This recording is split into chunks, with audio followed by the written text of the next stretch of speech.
Pessoal, na aula de hoje a gente vai dar uma continuidade ao tema que a gente vem falando nas duas últimas aulas sobre o modelo de regressão linear múltipla. E agora, relacionando o conceito de autocorrelação e também já entrando ao que são séries temporais, tá? Porque o tema voltado à autocorrelação implica falar também de séries temporais. Em aulas anteriores, a gente falou sobre a importância de dois conceitos, né, que são a multicolinearidade e a heterocedasticidade, tá? Quando trabalhamos com modelos de corte transversal, tá? A gente tem que levar em consideração se as variáveis explicativas elas têm uma certa relação ou não, para o caso da multicolinearidade, tá? E para o caso da heterocedasticidade, a gente tem que analisar se as variáveis eles têm variâncias diferentes ao longo do tempo, tá? São coisas que a gente tem que levar em consideração, e caso aconteça cada uma dessas relações, né, voltadas à multicolinearidade e à heterocedaticidade, temos que fazer umas correções para obter estimativas mais robustas e poder explicar de uma melhor forma o problema que estamos trabalhando, o que estamos tentando explicar. Quando a gente fala de modelos de corte transversal, de dados de corte transversal, estamos falando de dados em um determinado ponto do tempo. Tá? Por exemplo, salário de um grupo de trabalhadores de uma determinada empresa em um mês específico.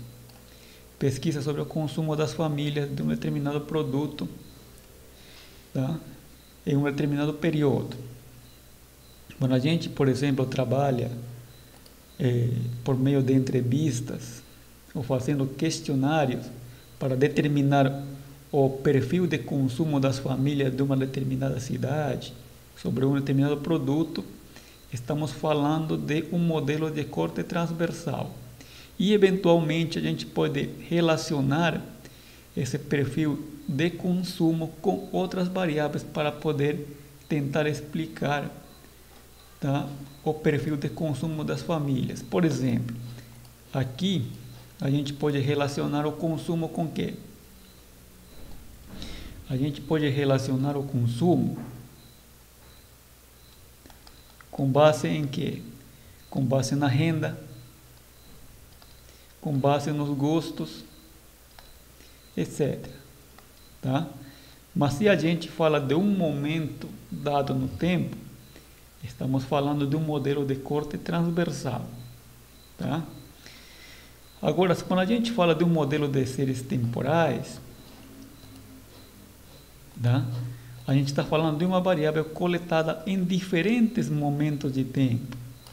Por exemplo, o PIB de 2000 a 2020, a taxa de juros Selic de 2010 até 2020, a receita mensal de uma determinada empresa. A gente quer, por exemplo, analisar as cotações de uma determinada ação, que pode ser da Petrobras de 2010 até 2020, também estamos falando de uma série temporal. A gente quer analisar, por exemplo, o desemprego deste ano 2010 até 2020, pondo como exemplo, a gente também está falando de uma série temporal, tá? Estamos falando de uma variável coletada em diferentes períodos de tempo. E ao longo desse período, a gente pode observar diferentes variações que pode ter a série que estamos analisando, a série de dados. Tá?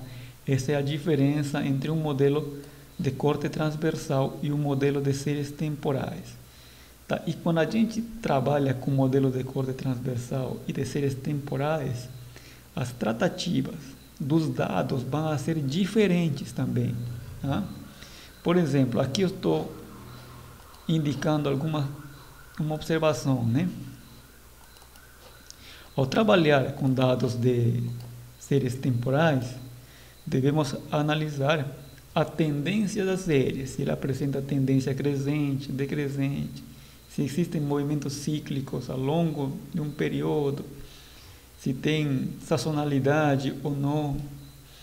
Temos que analisar diversos fatores para que posteriormente a gente possa analisar se a série ele possa apresentar ou não autocorrelação, tá? Ao longo do tempo que a gente está analisando, tá? E autocorrelação, que vai ser o tema que a gente vai tratar na aula de hoje, a gente determina, né, por meio de um teste. O mais usual é o teste de Durbin-Watson, tá? Eu vou ir falando com mais detalhe, tá? Nos próximos slides.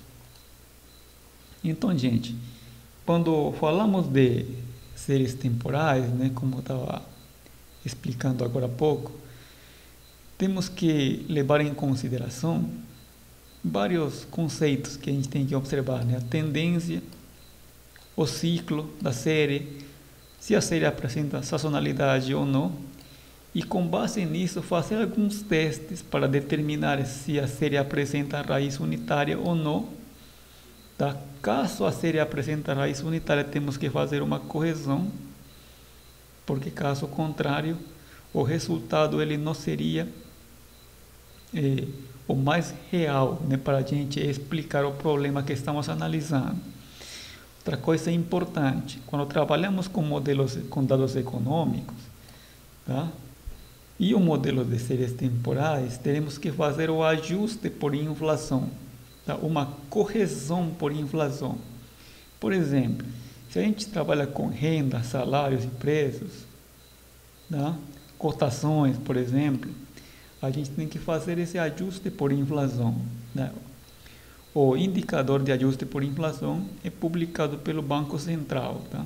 Ou tem algumas instituições também, tá, que a gente pode coletar os dados, tá? Como no site do IPEA-Data, a gente encontra a série de dados para fazer o ajuste por inflação, tá? Então, gente, falando de dados de corte transversal e de séries temporais. Em modelos de corte transversal, só voltando aqui ao slide, o meu interesse aqui inicial é fazer uma previsão e tentar explicar uma determinada variável, tá? Para um determinado momento. Agora, com base nos dados das séries temporais, eu estou tentando explicar o comportamento ao longo do tempo de uma determinada variável e como que eventos passados eles podem explicar a curto prazo o evento futuro, né? Isso para um modelo de série temporal. Por exemplo, aqui vamos analisar, por exemplo, aqui uma série temporal, digamos, trazendo aqui para nosso universo da contabilidade. Eu quero explicar, por exemplo, o ROE de uma determinada empresa em função de quê? Do tamanho da empresa, tamanho da empresa que pode ser medido pelo ativo total, o ROE, tá? Que é a rentabilidade sobre o patrimônio, né? Que isso aqui é dado em termos percentuais. Que mais? Eu posso considerar aqui uma variável que tenta explicar o ROE. E posso aqui colocar o grau de investimento. E também aqui posso considerar o setor. Tá? O setor, tá? O setor que seria uma variável categórica, né? Então, em um modelo de série temporal, eu tenho que coletar o valor do ROE ao longo do período de tempo e tentar explicar, com base nestas variáveis, né, como que o tamanho ele pode explicar a rentabilidade sobre o patrimônio, o grau de investimento e também o setor onde que está inserido a empresa, para tentar, tá, explicar o comportamento do ROE para uma determinada empresa. E eventualmente a gente pode incorporar aqui também, por exemplo, a renda da economia. Vamos olhar aqui o PIB da economia, ou o PIB do setor, tá? Que pode ser o PIB do setor, para tentar explicar o comportamento da rentabilidade sobre o patrimônio de uma determinada empresa. Tá? Só voltando a falar uma coisa que eu tinha apontado aqui no seguinte slide. Os dados econômicos, eles têm que ser corrigidos por inflação. Tá? Existe uma diferença entre dados nominais e dados reais. Quando a gente fala de dados reais, estamos falando de dados corrigidos por inflação. Por exemplo, vocês podem pesquisar no site do IBGE, no IPEA-Data, e se vocês encontrarem, por exemplo, informações sobre PIB real da economia, de tal período a tal período, esse PIB real reflete o PIB corrigido por inflação. Agora, se vocês encontram PIB nominal, se refere ao PIB em determinado período de tempo, que não sofreu a correção por inflação. Tá? O PIB, também chamado a preços constantes, também é o PIB nominal. Tá? Tem a mesma nomenclatura.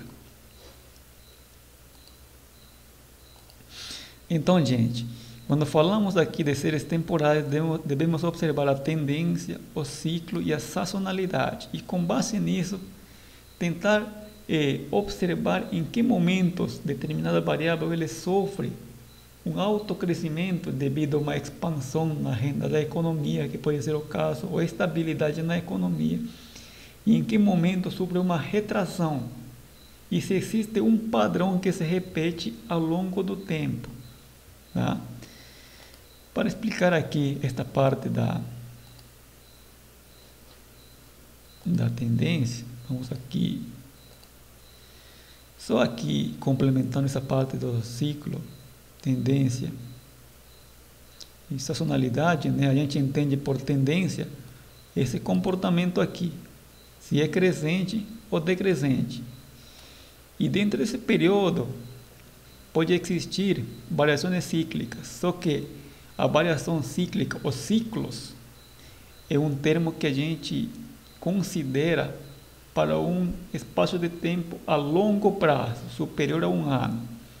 Tá? E nesse período também pode acontecer variações sazonais, tá? Este que estou sinalizando em azul, que está relacionado com um conceito a curto prazo. Tá? Por exemplo, as variações de preços que podem sofrer os produtos agrícolas como soja, milho, café, arroba do boi, eles têm variações sazonais. E as variações cíclicas relacionadas já com um conceito a longo prazo, que está mais voltado para o comportamento da economia, que pode estar relacionado com uma estabilidade, um momento de bonança, ou talvez com um momento de crise, como estamos vivendo nos dias de hoje, que tem afetado a renda da economia já para um período superior a um ano, né?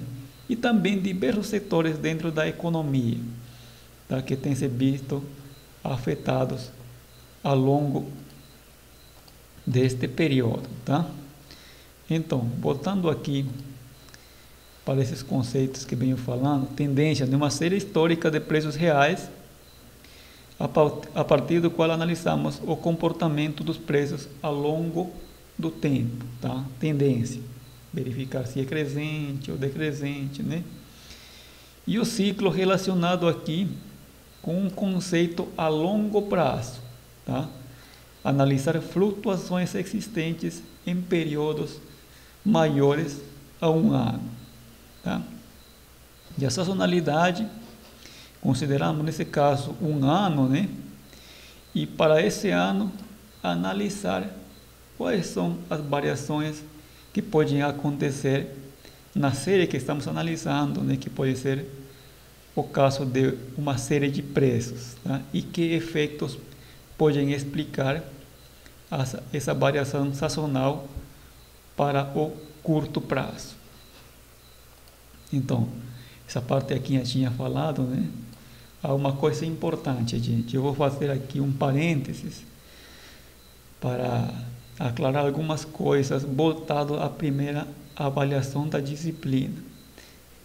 Até a primeira avaliação, que vai ser a P1, a gente vai falar de multicolinearidade, heterocitasticidade, autocorrelação. Como que a gente determina cada um desses problemas, tá? E também vamos ir falando que seria uma introdução a séries temporais, da qual eu estou fazendo agora, trazendo alguns conceitos, tá? Agora, vamos falar, tá, da forma como que a gente detecta cada um desses problemas, tá? Multicolinearidade, heterocitasticidade, também tem autocorrelação. Agora, a correção de heterocitasticidade e também de autocorrelação, eu vou falar depois da primeira avaliação, tá? Ou seja, na segunda parte da disciplina, eu vou utilizar um programa, tá? Um programa estatístico que é o Stata.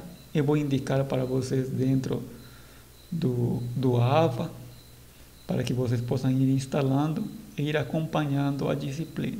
Utilizando esse programa, a gente vai facilitar alguns cálculos e mostrar para vocês como que a gente faz essa correção de heterocitasticidade e também de autocorrelação.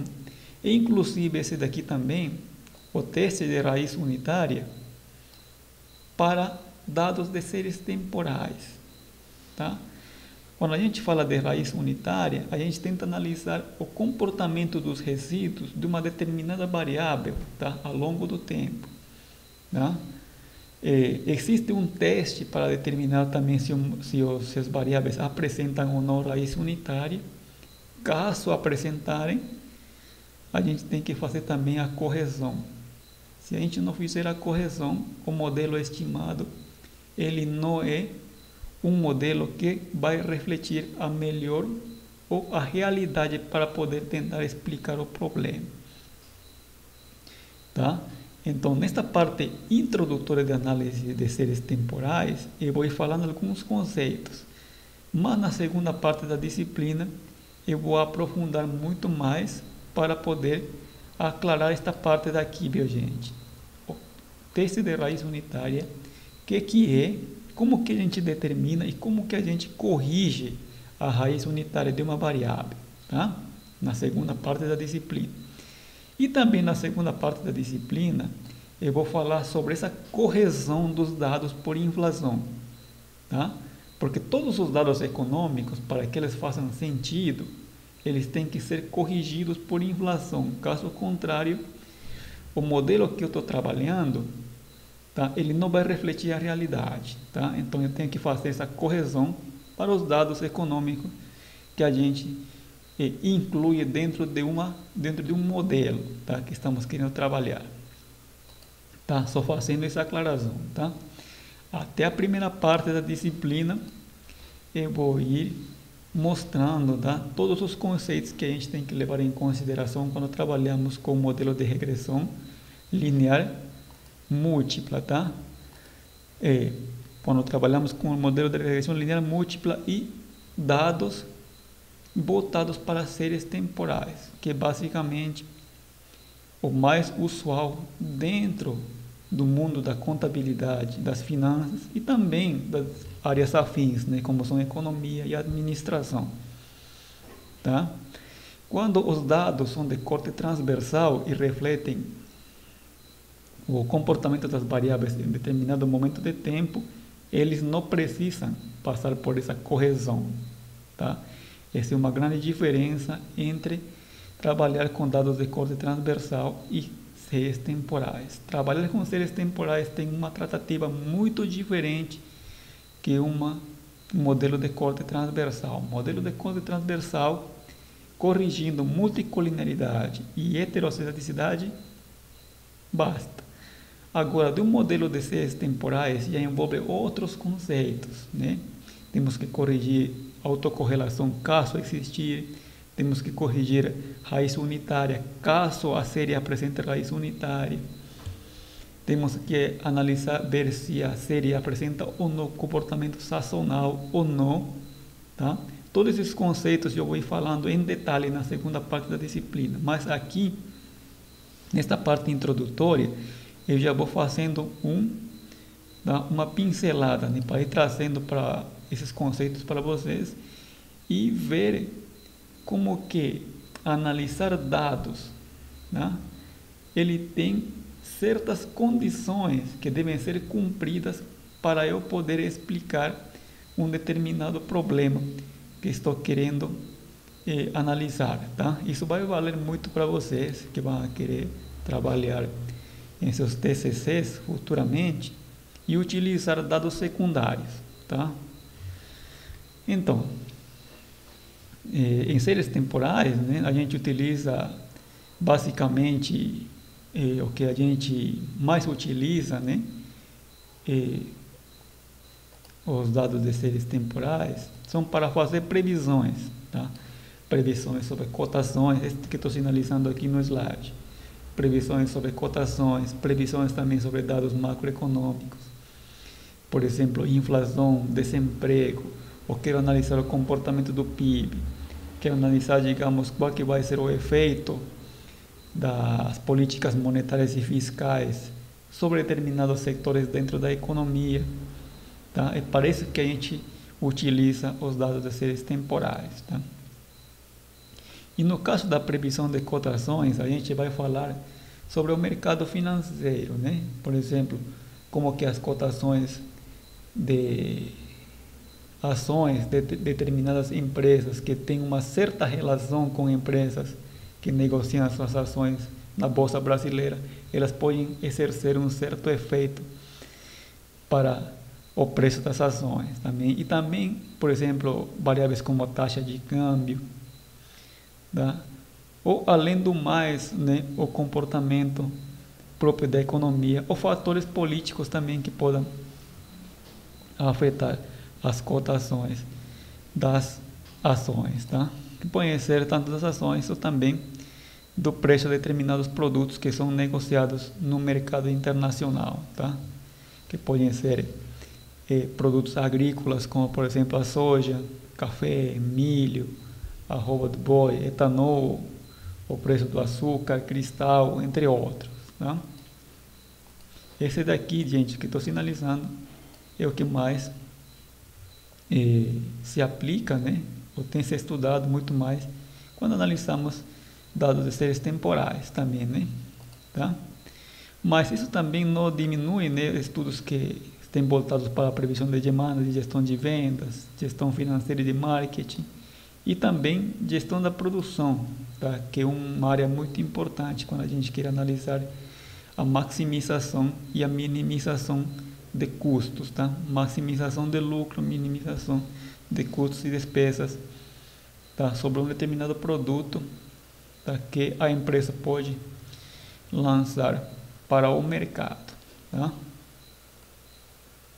Então, dando continuidade e já entrando aqui no tema que a gente vai focar na aula de hoje, que seria o modelo de autocorrelação.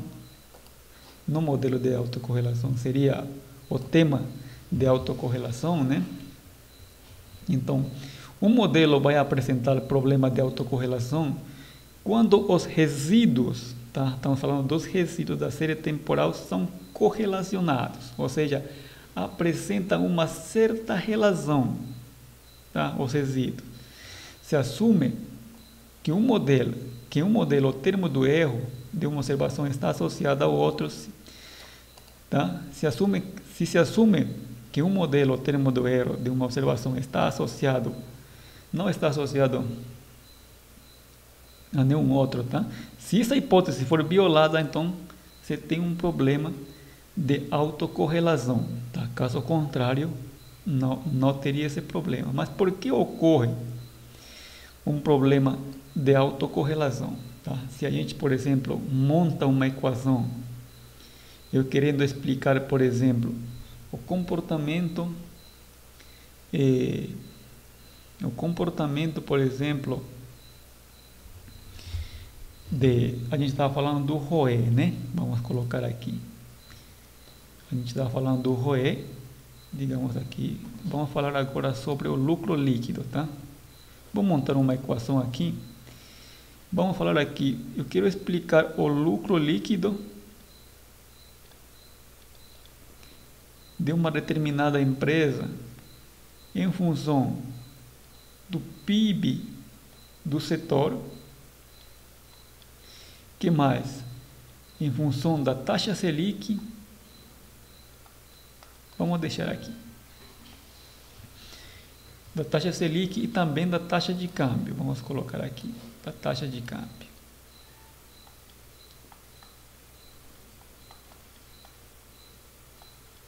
Da taxa de câmbio, tá? Então, se eu observar que os resíduos, né, eles são correlacionados, então, o que eu posso pensar aqui? Por que está aparecendo aqui um problema de autocorrelação nessa equação que eu estou planteando? Estou querendo explicar o lucro líquido de uma determinada empresa a partir do PIB setorial, né? Ou seja, do setor na qual está inserida a empresa, a taxa Selic da economia e também a taxa de câmbio.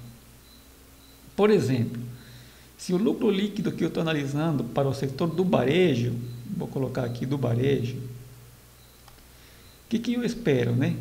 Que aumenta o PIB, tem que aumentar também aqui o lucro líquido. Agora, se a Selic aumenta aqui, o que vai acontecer com o mercado de varejo? Tá? O mercado de varejo está relacionado com o consumo das famílias, né? Quando aumenta a Selic, existe uma retração, né, da oferta monetária e o esperado é que o lucro líquido ele tende a aumentar, a diminuir, desculpa. Então aqui o esperado seria um coeficiente negativo. Igual aqui também a taxa de câmbio, o esperado seria um coeficiente negativo, tá? Aumentando a taxa de câmbio, tá? O preço da moeda doméstica perde valor, consequentemente também o esperado é que o lucro de determinadas empresas do varejo ele tende a diminuir, tá? Mas se eu observar, por exemplo, aqui um problema de autocorrelação nessa equação que eu estou planteando, tá? Fatores podem explicar esse comportamento. Estou sinalizando aqui. Pode ser por ciclos nas séries econômicas ou por um viés de especificação, tá? Que existem algumas variáveis que estão sendo excluídas dentro desse modelo, dessa equação que eu estou planteando, que não estão, né? Então, uma das formas de eu poder corrigir o problema de autocorrelação é incluir outras variáveis e ir analisando o comportamento, tá? Ou em seu caso, também tentar analisar o comportamento das séries. Pode ser que as séries eles apresentam um comportamento cíclico ao longo desse período que faz com que o modelo que eu estou analisando ele apresente autocorrelação, tá? Só lembrando uma coisa, gente, eu estou aqui trazendo os conceitos iniciais voltados a séries temporais, tá? A gente vai falar até a detecção de autocorrelação na primeira parte da disciplina. E esta parte daqui que eu vou sinalizar agora, esse daqui,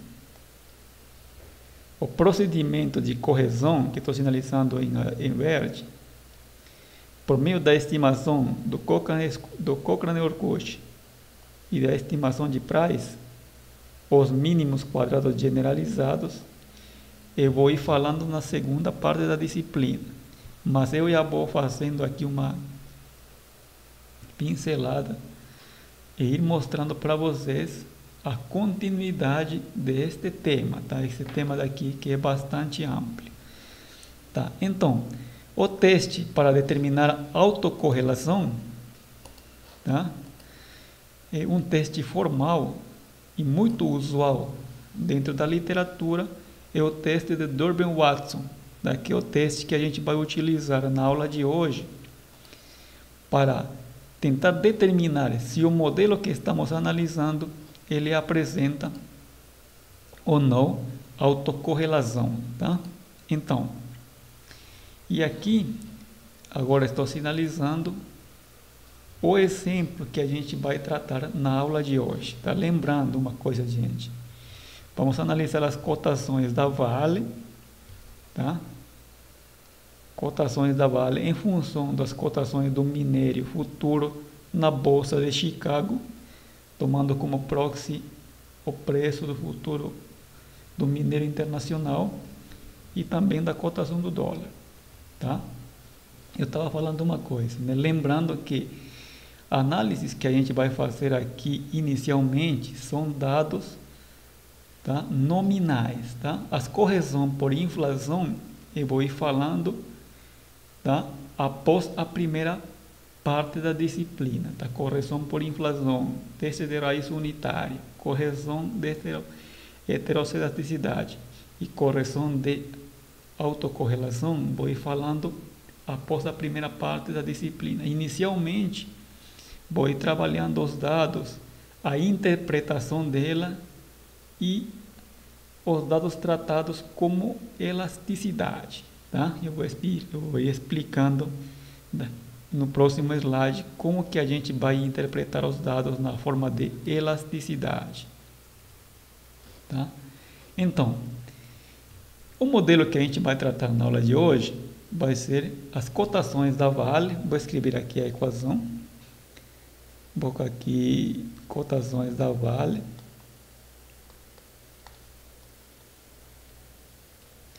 Sendo explicado, né? Pelo minério futuro. Pelo minério futuro. Na Bolsa de Chicago, que é a CME, mais aqui vai ser o beta 1, né, associado a esta variável, beta 2, associado a essa variável que vai ser a taxa de câmbio, tá? Essa vai ser a equação que a gente vai tomar como referência neste exemplo, tá? E com base nos resultados, né, a gente vai interpretar também o quê? Vamos verificar aqui os parâmetros da regressão, o p-valor e a significância estatística associada a cada um dos parâmetros, tá? Quando a gente fala de parâmetros da regressão, estamos falando de cada uma desses aqui, do beta 0, beta 1 e o beta 2, tá? E a significância estatística a gente determina pelo p-valor, tá? Para ver se cada uma das variáveis que a gente está analisando, eles podem explicar de forma robusta ou não o comportamento das cotações da Vale. Nesse caso aqui a Vale estamos tomando como variável dependente, tá? Aqui variável dependente, as cotações da Vale, sendo explicado pelas cotações do minério futuro negociado na Bolsa de Chicago, eu tomando ela como proxy de cotações do minério futuro internacional e também da cotação do dólar. Gente, quando eu falo de proxy, vou colocar aqui proxy,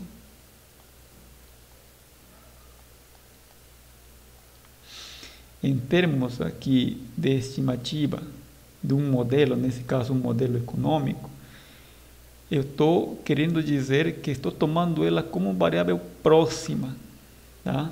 As cotações do minério de ferro internacional da Bolsa de Chicago, tá? Proxy das cotações do minério de ferro internacional, tá? Uma variável próxima. Aqui embaixo eu fiz uma observação.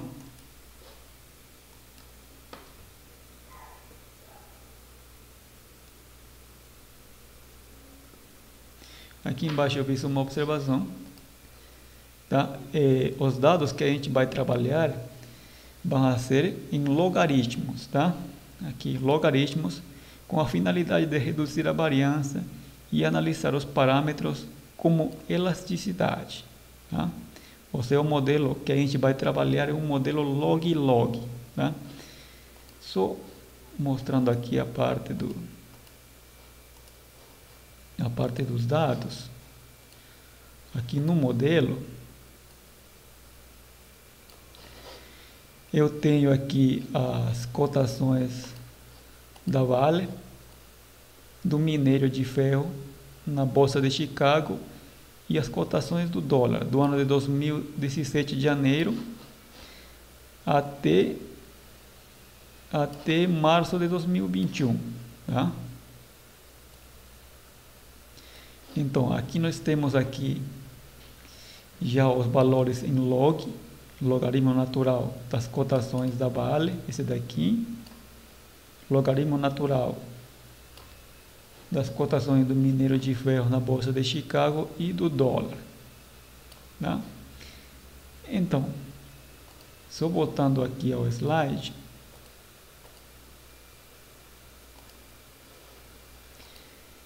o que eu quero dizer quando a gente vai trabalhar com o modelo log-log aqui? Vou sinalizar essa parte. Em aulas de microeconomia, vocês devem ter tido uma demonstração, né? Quando a gente trabalha com logaritmo natural, tanto no lado direito e esquerdo de uma equação, a variação, tá, dessa equação, né, da variável x, nesse caso, ela vai ser entendida ou analisada como elasticidade. Tá? Então, quando temos um modelo log-log, tá, o beta, nesse modelo, vai medir uma variação em termos percentuais. Estou colocando aqui, em termos percentuais de x sobre y, também em termos percentuais, o que a gente conhece como elasticidade. Esse é um modelo chamado como modelo log-log. Tá? Então, só simplificando aqui, o modelo ele vai ficar assim: logaritmo natural das cotações da Vale mais beta 1 logaritmo natural das cotações do minério de ferro na Bolsa de Chicago mais beta 2 logaritmo natural da taxa de câmbio. Tá? Esse daqui está sinalizando esse modelo aqui log-log. Tá? Então, os resultados obtidos dessa relação, dessa equação, tem que ser analisados em termos percentuais. Aqui, em termos percentuais, o que a gente conhece como elasticidade, sempre levando em consideração, tá, um tema que a gente falou na aula anterior, que é a condição de ceteris paribus. Se eu analiso a variação, por exemplo, do minério de ferro sobre a Vale em termos percentuais, tenho que considerar o termo constante e ceteris paribus e tudo o mais constante, não levando em consideração, nesse caso, a taxa de câmbio. Se eu analiso a taxa de câmbio sobre a Vale, também eu considero a condição ceteris paribus e não menciono, nesse caso, o minério de ferro, todo o mais constante. Tá? Ou seja, é como se eu analisaria um tempo estático, né? O minério de ferro afetando a Vale e tudo o mais constante. Taxa de câmbio afetando a Vale e tudo o mais constante. Tá? Essa é a condição de ceteris paribus. Tá? Então, já indo aqui aos dados, vamos aqui analisar os dados que a gente vai trabalhar na aula de hoje para falar de autocorrelação. Tá? Aqui, só complementando a parte de autocorrelação que estava falando, né? Quando a gente observa os resíduos que têm esse comportamento, tá? que se movem dentro de um intervalo, a gente vai verificar que não existe autocorrelação. Tá? Agora, se os resíduos têm esse comportamento aqui que estou sinalizando em vermelho, que sobe e desce, ou apresenta esse comportamento aqui, padrão, né? Sobe e desce um tempo, sobe, desce outro tempo. Então existe um comportamento cíclico, tá? Então existe um forte indício de que o modelo apresenta autocorrelação. Aqui também, né? Quando temos esse tipo de comportamento dos resíduos. E isso analisando graficamente, né? Que seria um teste informal. Vamos aqui utilizar os dados, plotar os resíduos, né? Inicialmente vamos determinar aqui a regressão, posteriormente plotar os resíduos e após plotar os resíduos vamos analisar o comportamento dos resíduos, tá?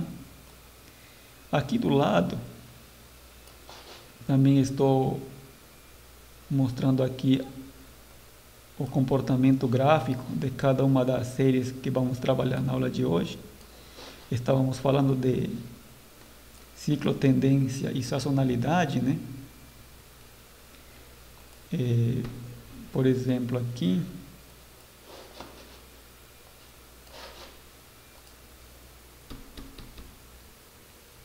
aqui nós temos, por exemplo, as cotações do minério de ferro, as cotações da Vale, e aqui nós temos as cotações do dólar. Tá? Cada uma delas apresenta uma tendência crescente. Tá? E nesse intervalo a gente pode observar também alguns cíclicos, né? Alguns ciclos, por exemplo. Vou desenhar aqui no caso da Vale. Aqui nós temos um ciclo crescente, aqui nesse período, desde 2017, que vai mais ou menos até setembro de 2018. Aqui de 2018 até 2020 temos basicamente uma estabilidade. E desde maio de 2020 até março de 2021 nós temos uma grande aqui valorização das ações da Vale, tá? Só para exemplificar aqui, esse daqui seria como um ciclo, né? Comportamento a longo prazo, e a tendência da série ela é crescente. E dentro desses intervalos também observamos aqui as oscilações, né? Períodos curtos que podem ser entendidos como efeitos sazonais que podem acontecer nesse período. Lembrando que é mais habitual observar em cotações de produtos agrícolas, tá? Esse efeito sazonal. Só para complementar a parte teórica que estava falando sobre ciclo, tendência e sazonalidade. Então, voltando aqui aos dados, né, nós temos aqui os valores em logaritmos. Vamos estimar aqui o modelo de regressão utilizando aqui os dados, análise de dados do Excel, tá? Em aulas anteriores eu tinha falado sobre isso. Se alguém tiver dificuldade em utilizar o análise de dados do Excel, entre em contato comigo, tá? Então, quando eu clico aqui em análise de dados, o Excel ele me mostra uma janela. É uma janela flutuante que o programa que eu utilizo ele não consegue capturar, tá? Mas eu vou falando. Clico em análise de dados, aparece aqui uma janela flutuante, análise de dados, clicamos em regressão, damos OK, tá? No intervalo de Y, selecionamos todas as ações aqui, os dados da Vale, que está aparecendo aqui no vídeo, né? Está aparecendo no vídeo aqui os dados que estou selecionando da Vale, tá? Selecionamos os dados da Vale e no intervalo de X selecionamos as variáveis independentes, que seriam as cotações do minério de ferro internacional e o dólar, tá? Clicamos em rótulos para que o modelo ele possa incluir o nome das variáveis, nível de confiança 95%, uma nova folha de cálculo, e clicamos também nos resíduos, tá? Que nós pedimos aqui que determine os resíduos e damos OK. Então, uma vez dado em OK, ele vai nos já botar aqui uma nova planilha, tá? Aqui na nova planilha temos os resultados da regressão, tá? E vamos aqui observar cada uma das variáveis que são de nosso interesse. Primeiro aqui observando o R quadrado. O R quadrado aqui, pelo R quadrado aqui, vou colocar aqui em percentual. Observamos aqui que as duas variáveis que estamos considerando, esse daqui, as cotações do minério na Bolsa de Chicago e a taxa de câmbio dólar, elas explicam as cotações da Vale em aproximadamente 70% a 72%. 72% pelo R quadrado e pelo R quadrado em 70%. Tá? Essas duas variáveis explicam em esse percentual as variações das cotações da Vale. Aqui também nós temos os coeficientes, tá? Associado a cada um dos betas. Vou dar aqui uma cor diferente. Aqui também temos os valores das estatísticas. E aqui temos o p-valor associado a cada um dos coeficientes. Vou colocar esse daqui em termos percentuais, tá? Para a gente poder interpretar. Tá, então aqui vou colocar em azul e esse daqui vou colocar em vermelho. Tá? Então, o que observamos aqui? Observamos aqui que tanto o beta associado às cotações do minério de ferro e a dólar, eles são altamente significativos. Ou seja, existe uma probabilidade de eu errar aqui de 0,54% inferior a 1% e aqui de 0, né?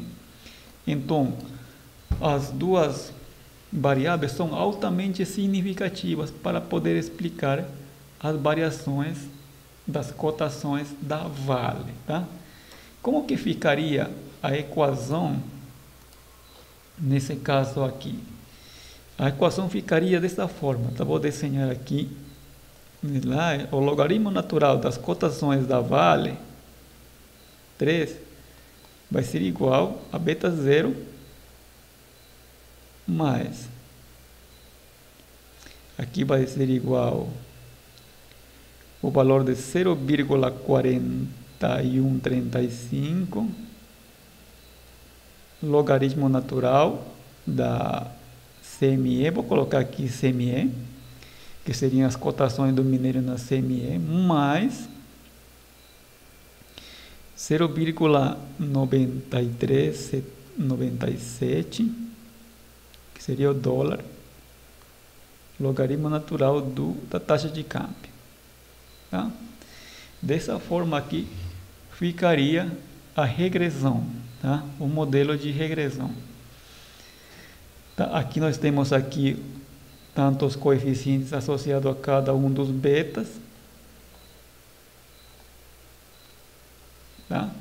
Então, como que a gente interpreta cada um destes valores? Tá? Lembrando que estamos trabalhando com o modelo log-log, tá? Logaritmo, tanto para a direita quanto para a esquerda do modelo de regressão. Tá? Então, as variações, né, vão ser interpretadas em termos percentuais. Então, aqui, nós temos aqui um coeficiente positivo, estou desenhando aqui embaixo, na parte inferior, para a CME, e aqui também temos um coeficiente positivo. Tá? Quando observamos um beta positivo, tá, de uma regressão, toda variação que vai exercer a variável independente vai ser uma variação positiva também sobre a variável dependente. Tá? Esse daqui é a variável dependente, esse daqui é a variável independente 1 e independente 2. E observamos que os betas são positivos. Então, eu vou falar o seguinte: uma variação, aqui, o aumento percentual de 1%, aqui vou colocar aqui, a variação percentual de 1% das cotações do minério de ferro na CME Chicago vai exercer um aumento percentual de 0,4135% nas cotações da Vale e tudo o mais constante. Isso daqui para esse primeiro variável. Para a segunda variável, como que a gente vai interpretar? A valorização do câmbio de 1%, nesse caso a taxa de câmbio real brasileiro dólar, de 1% vai causar uma valorização das cotações da Vale em 0,939% aproximadamente. Tá? Ou seja, aqui novamente, o aumento botando aqui na CME, o aumento das cotações da minério de ferro internacional em 1% vai exercer um aumento das cotações no preço da Vale em 0,4135% aproximadamente. E no caso da taxa de câmbio, a valorização da taxa de câmbio de 1% vai exercer um aumento da valorização das cotações da Vale em aproximadamente 0,9397%, tá? Esse daqui é a influência. Esse daqui é a influência, mas em termos percentuais, tá? Em termos percentuais. Tudo bem? Então, aqui embaixo nós temos também aqui os resíduos. Vamos aqui fazer um gráfico dos resíduos e ver o comportamento e analisar de forma informal, inicialmente, se os resíduos eles têm um padrão de comportamento. Tá? Vou selecionar aqui os resíduos e vou desenhar aqui uma figura. Pronto. O que a gente observa aqui, gente? Esta figura daqui, ele não está parecida com alguma dessas? Basicamente está parecido com essa daqui, né? Vou desenhar aqui. Com essa daqui, né? Esse daqui, que sobe e desce, que tem um comportamento cíclico, né? Aqui, nós observamos aqui que ele sobe, desce, tende a subir. Esse seria um forte indício de que o modelo ele apresenta autocorrelação. Porém, como eu falei, esse é um teste informal, tá? O que a gente tem que fazer é fazer um teste formal. E para isso a gente vai utilizar o teste de Durbin-Watson. Tá? Vou copiar aqui os resíduos. Vou copiar aqui os resíduos e vou trasladar para outra janela, tá? Para seguir o raciocínio aqui da fórmula do Durbin-Watson. Vamos aqui dar um Enter, pronto, e vamos seguir aqui esta equação, tá? Este daqui é a equação do Durbin-Watson para determinar, tá, o valor associado ao Durbin-Watson e com base em um critério que já vou falar daqui a pouco, determinar se o modelo apresenta ou não autocorrelação, tá? Inicialmente a gente vai calcular o quê? Essa parte aqui do numerador da fórmula, tá? Que vai ser dado pela diferença entre o erro em relação ao erro defasado com o período anterior ao quadrado. Tá? Como que a gente calcula isso aqui? Vamos calcular aqui. Vai ser igual esse daqui subtraído esse daqui. Tá? Tá? Aqui nós temos aqui o erro, o t, subtraído o erro anterior, a tempo menos 1. Tá? Então aqui clicamos e já temos todos os valores. Agora precisamos encontrar ele ao quadrado. Tá? Aqui vai ser igual a potência. Vamos igual aqui. Potência. Esse daqui ao quadrado. Pronto. O que a gente calculou aqui é o que a gente calculou aqui é o numerador da fórmula, tá? Vou colocar aqui. Vai ser o erro subtraído o erro no tempo anterior, né, defasado menos 1, ao quadrado. Tá? Isso que a gente calculou aqui para a primeira observação. Clicamos e já obtemos aqui os valores. Aqui agora somamos, né? Precisamos da soma. Precisamos aqui da soma. Aqui um pouquinho mais. Pronto.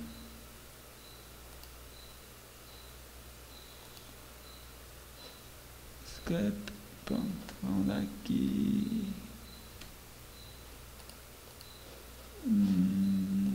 Pronto. Aqui vai ser o valor de 0,3691. Já obtemos aqui o numerador da fórmula, tá? Esse daqui. Agora precisamos aqui determinar o resíduo ao quadrado, tá? O resíduo ao quadrado. Esse daqui, o resíduo ao quadrado, o somatório do resíduo ao quadrado. Lembrando que aqui perdemos um grau de liberdade. Tá? Agora vamos colocar aqui o resíduo ao quadrado. Aqui vamos ter igual a potência este ao quadrado. Então, clicamos aqui também. E aqui precisamos do somatório. Tá? Vai ser igual a 1,60, né? A 1,60 nós temos aqui o resíduo ao quadrado. Então, o estatístico aqui do Dolbear-Watson, vou colocar aqui como D. Ela vai ser igual a este dividido por este. Tá? Aqui nós obtemos, se agrando aqui o tamanho, um valor de 0,2301. Tá?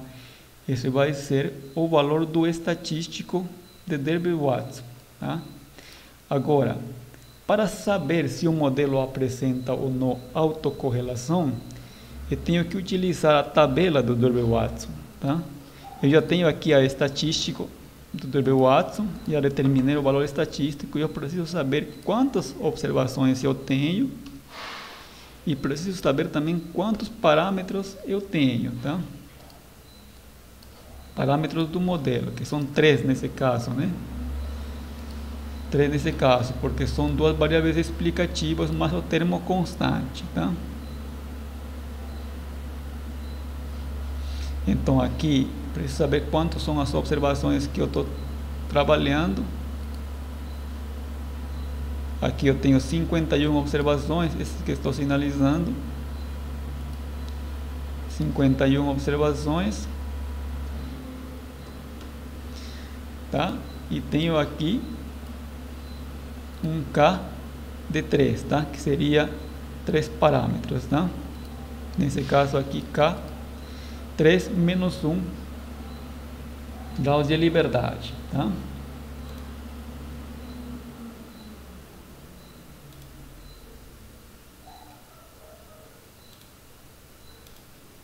Estou olhando aqui um momentinho, gente. Vamos ver aqui. Tá. Vamos ver aqui. Tá. Então eu preciso agora encontrar qual que vai ser meu limite inferior e superior, esse daqui, para determinar se o modelo apresenta ou não autocorrelação, tá? Só consegui baixar um pouco mais este ou não, vamos ver aqui, tá, mexer aqui, aqui também vou mexer um pouco para baixo. Tá, esse daqui vai ser a figura que vamos tomar como referência para a tomada de decisão e verificar se o modelo apresenta ou não autocorrelação. Vou mexer aqui um pouco isto. Apagar essa parte daqui, pronto. Tá. Pronto. Agora, vamos ver aqui no estatístico de Delbert-Watson qual que é aqui, qual que é o valor do limite inferior, o superior associado ao estatístico de Delbert-Watson para determinar se o modelo apresenta ou não autocorrelação, tá? Vamos ver aqui, só agrandar aqui um pouquinho. Não sei se está aparecendo aqui para todos, está aparecendo bem claro para todos aqui. Nós temos aqui quantas observações temos? 51 observações, né? Estamos entre aqui, 51 a 55. Se a gente toma como variável 50, né? Não seria o correto, porque o número de observações que a gente tem é 51, então vamos tomar como referência esse daqui, 55. Tá? Quantos parâmetros nós temos aqui dentro do modelo? Nós temos 3 parâmetros, né? Esse daqui, K3. Tá? São o número de variáveis explanatórias. Nesse caso aqui ele está considerando variáveis explanatórias. Se a gente considerar como variáveis explanatórias, nós temos aqui 2 variáveis explanatórias, que seria K-1, seria 2, né? Seria 2. Tá? Seria 2 nesse caso, tá? Que se a gente perde 1 grau de liberdade, tá? Tal como a gente verificou aqui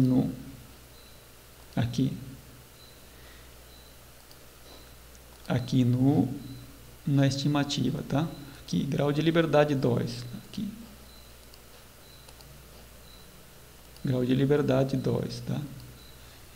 Grau de liberdade 2, tá? Que seria a gente perde 1 grau de liberdade. Então, mostrando aqui a estatística de Delbert-Watson, observamos aqui para K2, aqui nós temos K1, K2.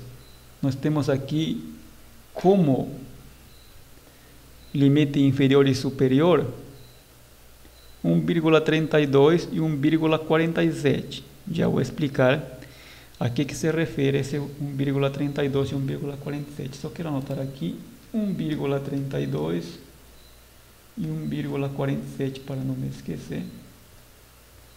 Tá? E daí são os limites tanto inferior e superior. Vamos trazer isso daqui para esta figura que a gente vai analisar do modelo Delbert-Watson aqui. Então, aqui, com o valor aqui de Delbert-Watson, nós temos aqui 1,32, limite inferior, e aqui nós temos 1,47. Aqui nós temos 4 subtraído o limite superior, que seria 4 subtraído 1,47.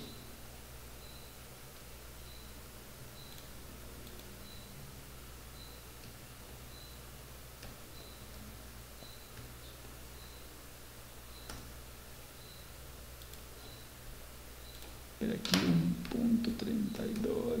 Só um momentinho, gente. Aqui meu computador ele é 2,53. Aqui vai ser 2,53. Aqui vai ser 4 menos o limite inferior de 1,32. Aqui vai ser igual subtraído 1,32,68. Pronto, tá? Então, o que esse valor está me indicando? Eu tenho aqui a estatística de Delbert-Watson de 0,23 e ele cai aqui nesta zona, tá? Uma zona em que eu rejeito H0. H0 é igualdade, que o modelo não apresenta autocorrelação. Se eu rejeito H0, então existe um indício de autocorrelação positiva. Então o modelo apresenta autocorrelação. Se o estatístico de Delbert-Watson, esse daqui, cair em esta zona aqui de indecisão, se o valor tivesse sido superior a 1,32 e inferior a 1,47, então a gente não podia aferir nada, porque cai em uma zona de indecisão. Se aqui o valor fosse superior a 1,47, mas inferior a 2,53, aqui o modelo ele não apresenta autocorrelação, tá? Aqui não rejeita H0 ou ambas, tá? Ou seja, o modelo não tem autocorrelação.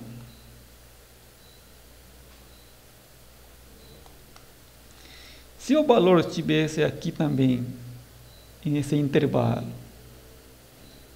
tá? De 2,53 até 2,68, tá? O modelo também não apresentaria autocorrelação, cairia uma zona de indecisão e a gente não poderia aferir nada, tá? Agora, se fosse superior a 2,68 e inferior a 4, o modelo apresentaria autocorrelação negativa, tá? E neste caso, a gente conclui que o modelo ele apresenta autocorrelação positiva, porque ele cai onde? Ele cai em uma zona de... Aqui, tinha que fazer uma correção aqui, 2. Ela cai nesta zona daqui, né?